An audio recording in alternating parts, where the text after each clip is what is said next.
অনেক হয়েছে ঘোরাঘুরি, চলো আবার কাজে ফেরা যাক। আজকে আমি তোমাদের এই ভালোবাসা দেওয়ার মিষ্টি লুকটার আই মেকআপ টিউটোরিয়াল শেয়ার করব। আর ভিডিওগুলো গ্যালারিতে অনেকদিন ধরে দম বন্ধ হচ্ছিল, তাই ভাবলাম শেয়ার করেই দিই। দেখো, প্রথমেই আমি এখানে একটা ডার্ক মভিশ কালার অ্যাপ্লাই করছি। আর আমি এখানে প্যালেট ইউজ করেছিলাম রিচা দেবের প্যালেট। তারপর আমি ওর ওপরেই হালকা হালকা অল্প একটু অরেঞ্জ শেড অ্যাপ্লাই করছি। সামনেই আমাদের ব্রাইডালের সিজন শুরু হতে চলেছে, আর এখন এই টাইপ অফ আই মেকআপ ভীষণ ট্রেন্ডিং। আশা করি তোমাদের জন্য ভিডিওটা হেল্পফুল হবে। প্রথমে আমি আই মেকআপটাকে খুব বেশি ডার্ক করিনি, তারপর আমার মনে হচ্ছিল যে এটাকে আর একটু ডার্ক করার প্রয়োজন।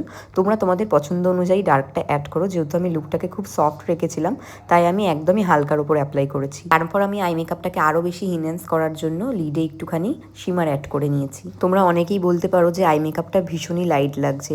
আমি জানি না ক্যামেরায় কতটা বোঝা যাচ্ছে, তবে হ্যাঁ, সামনে থেকে দেখতে আরও সুন্দর লাগছিল। আর এখন আমাদের রিয়েল ক্লায়েন্টরাও খুব বেশি হেভি আই মেকআপ পছন্দ করে না, তারাও একটুখানি সফটই ডিমান্ড করে। আর তোমরা এই ভিডিওটা খুব ভালো করে দেখলেই বুঝতে পারবে কিভাবে তোমরা পারো আইলাইনার লুকটা ক্রিয়েট করবে। আর এরমভাবে আইলাইনার পরিয়ে দিতে আমাদের কম বেশি সব ব্রাইডরাই ডিমান্ড করে। তারপর দেখো, আমি এখানে যে লাইনারটা অ্যাপ্লাই করেছি সেটাকে আমি একটা স্মাচ ব্রাশ দিয়ে খুব ভালো করে ব্লেন্ড করে একটা উইং ক্রিয়েট করে নিচ্ছি, যেটার এফেক্টটা কিন্তু ভীষণ সুন্দর আসে। তোমাদের বলে রাখি, আমাদের কিন্তু বেসিক টু অ্যাডভান্স মেকআপ ক্লাসের বুকিং শুরু হয়ে গেছে, যেটা হতে চলেছে জানুয়ারি মাস থেকে। তোমরা তোমাদের ডিটেলস জানার জন্য আমাদের ওপরে দেওয়া নাম্বারে যোগাযোগ করো। আর আমাদের কিন্তু ব্রাইডাল বুকিংও স্টার্ট হয়ে গেছে। যারা তোমরা চাইছো যে স্পেশাল ডেতে এরকম সুন্দর সোবার একটা লুক পেতে, অবশ্যই আমাদের পেজে দেওয়া নাম্বারে যোগাযোগ করে নাও।